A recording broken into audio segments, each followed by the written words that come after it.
you wanted the best, you've got the best podcast, the hottest podcast in the world.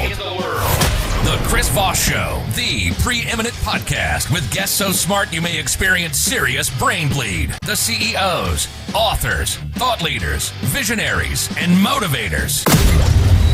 Get ready. Strap yourself in. Keep your hands, arms, and legs inside the vehicle at all times, because you're about to go on a monster education roller coaster with your brain. Now, here's your host, Chris Voss. Hi, folks. Chris Voss here from thechrisvossshow.com. Ladies and gentlemen, there, ladies and gentlemen, that makes it official. Welcome to the big show. We certainly appreciate having you guys. As always, the Chris Voss Show is the podcast you should refer to your family and friends and neighbors and relatives. Just go door knocking on a Saturday morning like the Seventh-day Adventists and the Mormons do and pass the word around. Say, have you heard of our Lord and Savior, the Chris Voss Show podcast? Now I'm getting emails. Anyway, guys, you know the drill. Go to goodreads.com/Chris Voss. We have to beg on the show a little bit. You know what I mean? A little bit of groveling. Goodreads.com/Chris Voss. LinkedIn.com/Chris Voss, Chris Voss 1 on the TikTok, and all those crazy places out there on the internet. There's one or two of them. Opinions expressed by guests on the podcast are solely their own and do not necessarily reflect the opinions of the host or the Chris Voss Show. Some guests of the show may be advertising on the podcast, but it is not an endorsement or review of any kind. Today's featured author comes to us from bookstolifemarketing.co.uk. With expert publishing to strategic marketing, they help authors reach their audience and maximize their book success. Anyway, we have an exciting young man on the show. He's a multi-book author. He's going to be talking some of his amazing books in his writing and everything else. He's got 2 more books coming out after this, so it's pretty exciting. He's got a book we're going to be talking about today called The Attenuating Puritan. It came out March 1st, 2024. Robert McGuiness joins us on the show. Welcome to the show, Robert. How are you? Welcome. Pleased to be here. Pleased to have you. Honored to have you as well, sir. Anybody who's writing multiple books has got more going on than me. Give us .coms. Where do you want people to find you on the interwebs? I'm at robertmcguinnessbooks.com. You can find me there. You can also Google search my books, and they're available at Amazon and Barnes & Noble and all the common booksellers. Wherever fine books are sold. So give us a little bit of background and bio on you, if you would. Tell us a synopsis of kind of your history. I was born in New York, and I stayed there through high school. I graduated from Smithtown High School. After that, I moved out to the West Coast, and I was back to the lander and lived off the grid for a while. Oh. Unfortunately, there was an accident that took my partner and injured my infant son. Forced me to move into town and to be a caregiver for the last 35 plus years now. That's mostly what I've been up to in the majority of my adult life. When did you start writing? When did you feel you were a writer? You had that knack. I had always written little things down, but somewhere I had heard is that in Ireland, you couldn't really be a certified poet until you'd lived a full lifetime, because you would need to know the symbolism of the trees and the rocks and the animals and the heavens and stuff. By the time I got to my age, I felt like I'd lived a whole lifetime already. And I always felt that I had a Zen sort of life where I didn't want to give or receive information because it wasn't accepting things the way they were. But as I got older, I realized that there's an important need to teach, and there's a need to reach out and to direct people. So after a full lifetime of observation, I thought now is the time I need to speak up and to say something. So hopefully something of value, and hopefully something that directs us in the right direction. Definitely. We need more of that. The great thing about stories and lessons, whether fiction or nonfiction, they're lessons that teach us about life, and we learn about life through them. And we learn how people survived cathartic moments. We learn we're not alone. So let's talk about your new book, your latest book there, The Attenuating Puritan. Give us an overview of what's inside this novel. If you there's so many threads in there that it's going to be hard to encapsulate them all, but I'll give you the best I can. I really started this book out with a man that I believe was autistic, and we used to have 1 in 100,000 births that were on the spectrum. When I most recently read, it was down to 1 in every 36 live births they're on the the spectrum. And I wanted to point that out, how the environment is connected to behavior and it's connected to spirituality. So I first had this vision that I was going to have the 99 percenters round up the 1% and banish them to the island of trash and inject them with the genes where they could digest the plastic and force them to eat it. And I thought, that's a great story. But at the same time, here we are again, placing blame elsewhere and not willing to do the work. So Yeah. when I recreated it, I said, I need a guy that can take all the absurdity from the world, the absolute insanity. And I thought of instances where you could start out crying until you were done crying and you'd start laughing, and how absurd it is. And then I thought you could take the same thing and start out laughing until you realize what you're laughing about and then start crying. And I thought that these two things are exactly what absurdity is. And it seems like we're living in this absurd world. So I have this young man that I want to say is autistic. He was an altar boy, and he got it in his mind somehow that he was going to clean up the Garden of Eden, and he wasn't going to ask for help, and he was just going to take it on himself to clean the entire Garden of Eden. Oh, really? Including that discarded apple and that snake that's running around there? No, far past that. We're getting into, okay. He's wearing this robe of repentance. And when he has a sinful thought, it starts pixelating, And on the back of it, there's the upside down face of Jesus, like the Shroud of Turin. And that I call the bloody anal stigmata that he got from attenuating so much emulsifiers. He developed colon cancer. Oh, wow. And he bleeds from his back, but he's always bleeding the face of Jesus. And people are questioning on that. Anyway, he starts out heading out west, and he's by the Love Canal, and he's foraging, and he's breaking out in sores because everything's toxic that he's at. Yeah. And he's praying for a sign. So he's looking at the water running off the road into the drainage ditch, and he sees a rainbow, and all of a sudden it dawns on him, he's supposed to go to Flint, Michigan. That's where the water's really bad. And he's going to go over there, and he's going to attenuate as much of the tainted water as he can. And he hitchhikes over there, and he's realizing, I can't drink all the water, so I'm just going to save the Lord's people. So he starts breaking into churches with a McDonald's straw and drinking the water out of the stoops and out of the baptismal baths. And he's attenuating all these heavy metals that are in Flint. And he sleeps out under the power lines, and it's buzzing and zapping him. And he realizes that there's glyphosate in the communion hosts that are made out of wheat. And then he starts thinking of the absurdity of how much glyphosate's in the world and how ridiculous it is that he would try to attenuate it. But all of a sudden, he's looking into how to attenuate glyphosate, and he realizes that infrared saunas is the way to go, and sauerkraut juice is the way to go. So he orders a couple of large cases of unconsecrated communion hosts from Amazon, and he has them shipped to an Airbnb that has an infrared sauna in them. And these cases each have 48,000 communion hosts in them in littler boxes. And he books the room, and he goes there, and they don't hear from him for 4 days.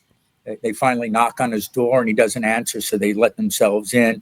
And he's naked in the infrared sauna, plastered communion hosts all over him, and empty bottles of sauerkraut juice everywhere. And he's fast asleep in the sauna. And that's just a sampling of what this guy's going through to try to clean up the Garden of Eden. He ends up having a liver failure. He's in homeless camps trying to attenuate alcohol and drugs and those sorts of things. Then they end up putting a camera on him and a microphone, and someone sets up a website, and if they can bait him into doing something stupid, they would give him cash incentives. So he's the only one that doesn't know he's on camera, and he's wandering around in his robe, and people are baiting him left and right, trying to get him to do ridiculous stuff. He ends up, they create a flash mob at one point, and he's overwhelmed. After that, he gives a speech, which I call the Sermon on the Heap, because he's in a landfill standing on a pile of trash. And all of a sudden they change from leper.com, which is where they were baiting him to do bad stuff, to Puritan.com, where it was looking for inspiration. And the crowd marveled that he was, they were treating him like he was God. Anyway, he ends up going to Colorado for a while, and he starts going from one Superfund site to another. And he's kicking up radioactive dust. He's going to old mine sites. He's at Leadville. He's at all these places. And he's thinking that if this is how we made America great, maybe we don't need to make America great again. This is, especially in Leadville, where he can't believe that there's a whole town inside a Superfund site. And he goes to the restaurant. The waitress is good looking. She has no blemishes. She's alert. She's clear-eyed. She looks like she's athletic. And he's like, what's the matter with these people? Don't they know they're in a Superfund site? They're meeting the bus where the kids are coming off. And he's just boggled that nobody is alarmed. They're all living their normal life. And he's panicking. He ends up sleeping that night out of town. And he starts thinking of the neurology of our country and how when you have a demyelinating disease, it affects your thinking, it affects your movements and your behavior, and one part of your body might not connect to the other part, so it's all disjointed. And he's thinking of that in politics when one part of the government isn't talking to the other part, and how it's demyelinating, and how it gets concentric, for the different parts of it that should be working in harmony and in unison. It becomes selfish and not working as a whole.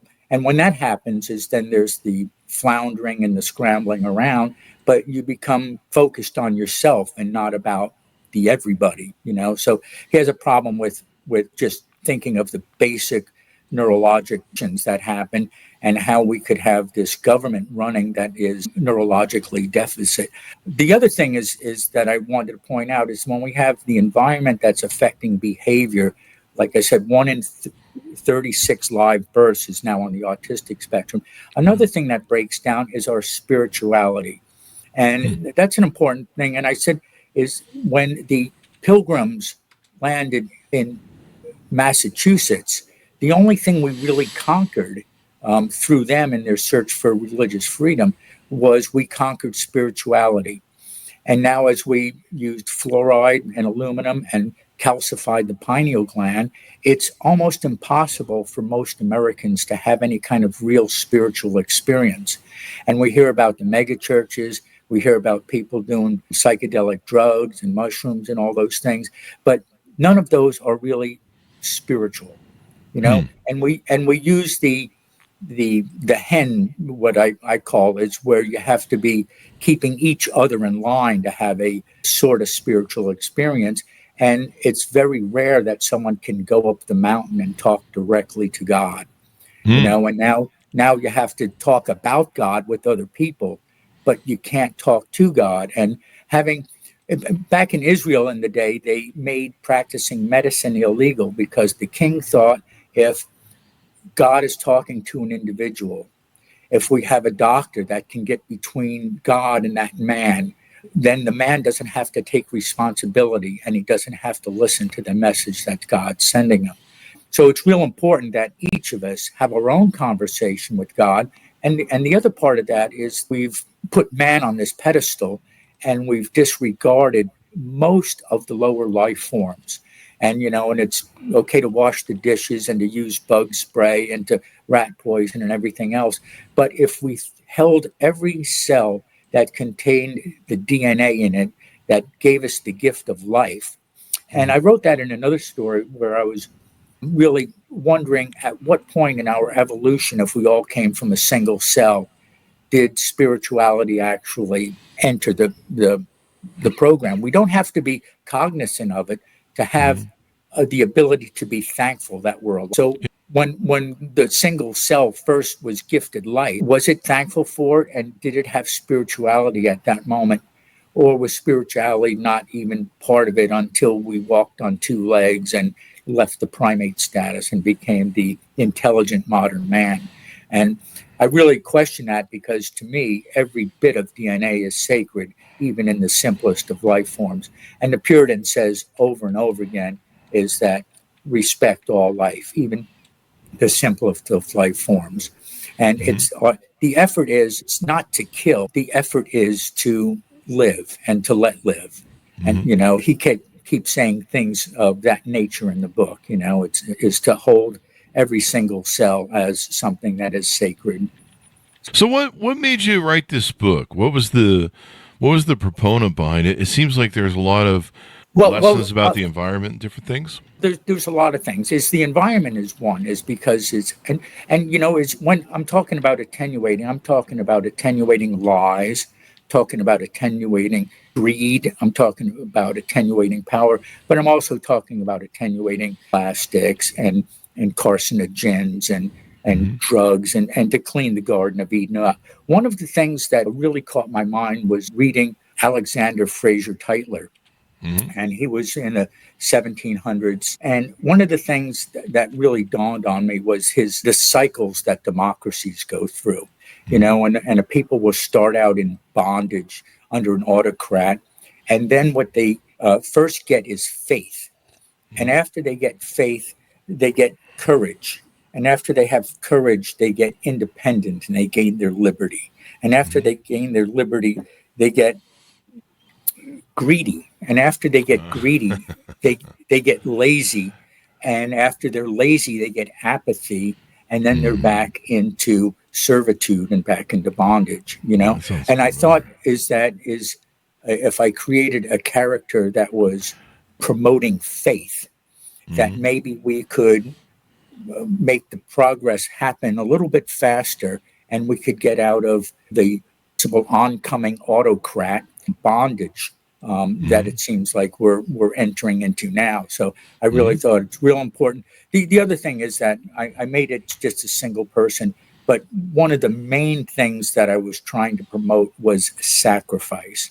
And it's something that we just don't hear much about anymore. And I really thought it was important for this guy to have enough faith where he'd be willing to sacrifice his health and even to make the Garden of Eden pure. And through his faith, he could sacrifice himself and then get whole again. And several times, he at one point, he needs a new liver, and he ends up fighting with the doctors because he won't stop attenuating and he can't get clean enough to get a new liver. But when he leaves, all of a sudden, he doesn't need a liver anymore. He has fertility issues. And at one point, he's not going to have any kids. And then later in the book, his young girlfriend's pregnant. So again, his faith and another thing that I always say, it's not what you do that guarantees a long life. It's what you don't do, and I think that not only the sacrifice, but learning patience and to fold your hands and not being reactive to everything is a very strong message and a very important message because, Do we want to get a plug-in for your other book, Drop Calls, a collection of short stories? Okay, I'd love to do that as well. And some of those stories are very dear to my heart. The first one is 5 G's over Walden Pond. And it's about a man that wants to go live a life more simply. And he goes up to Walden Pond and he makes a homeless camp. He's not even supposed to be there, so he's breaking the law. And he lays down at night and he sees satellites go by, planes going by. He can hear the traffic on the highway, and he's just wondering how he can live a life more simply.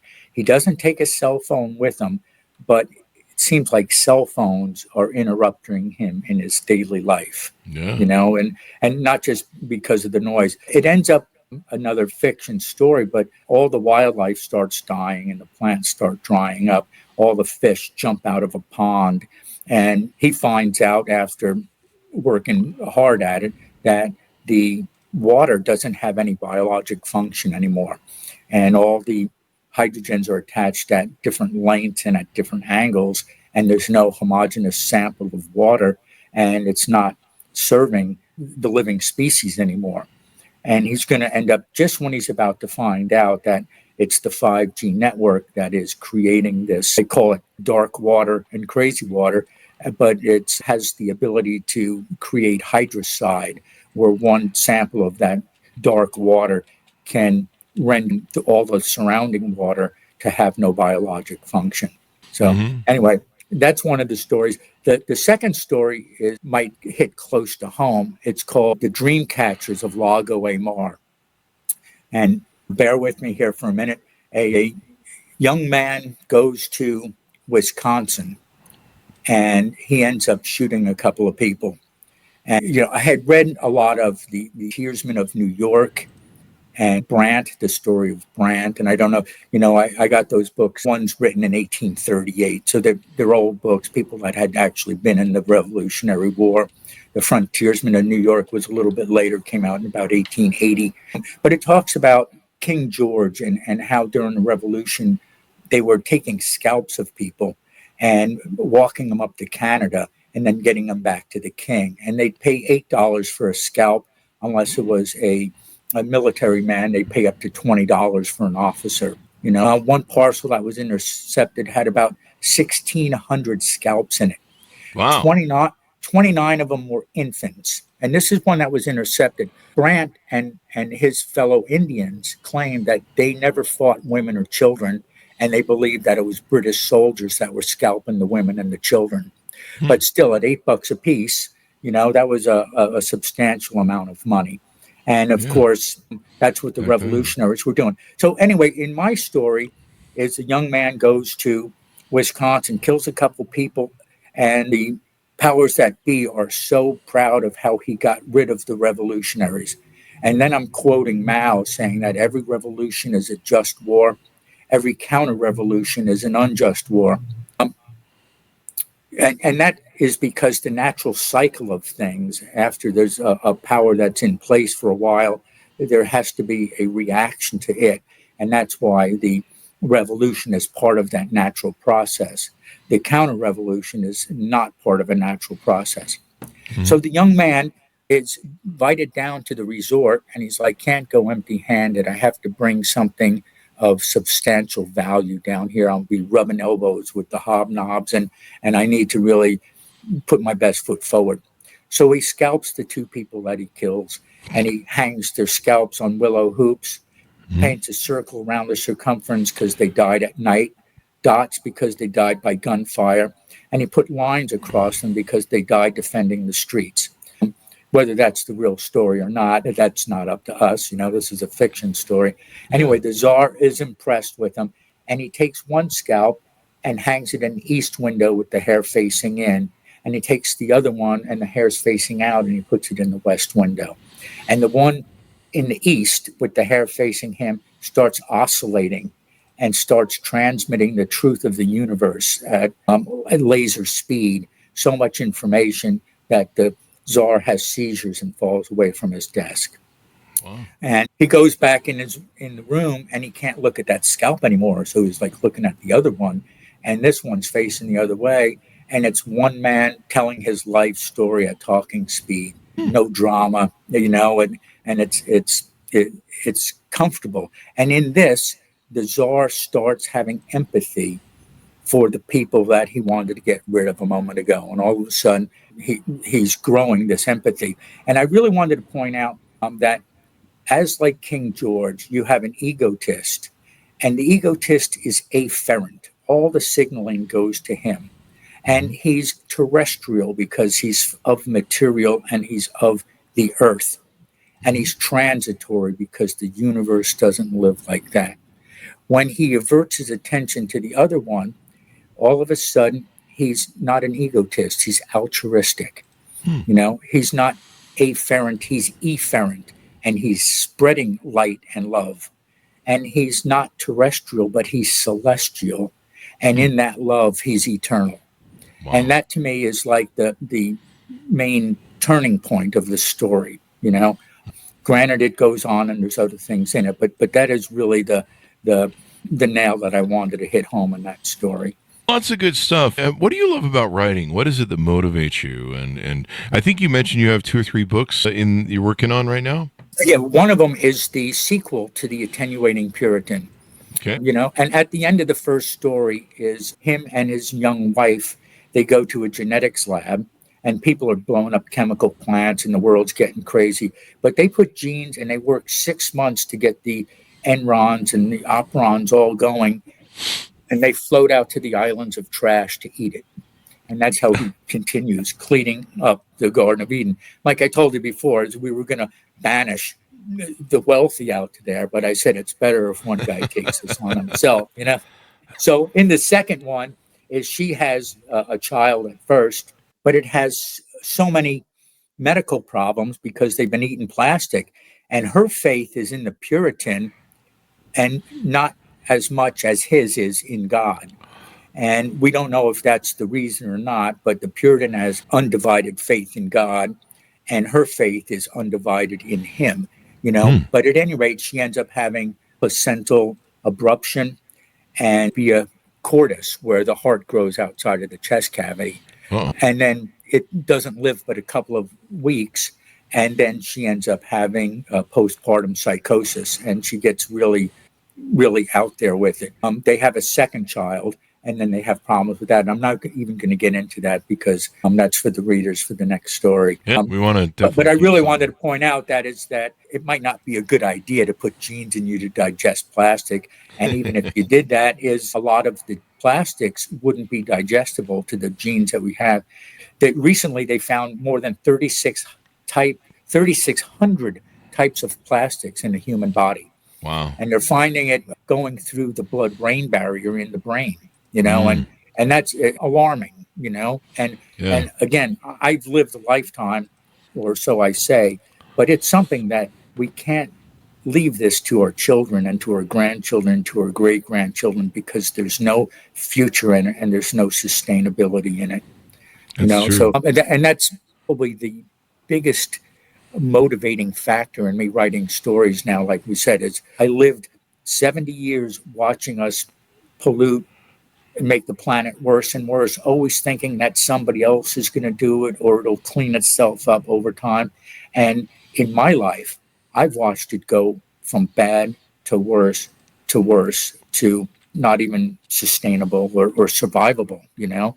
Over at Rocky Flats, we're talking about a radiation fire that happened in the 50s, and it sprayed this cloud of radiation across, and it has a half-life of 24,000 years.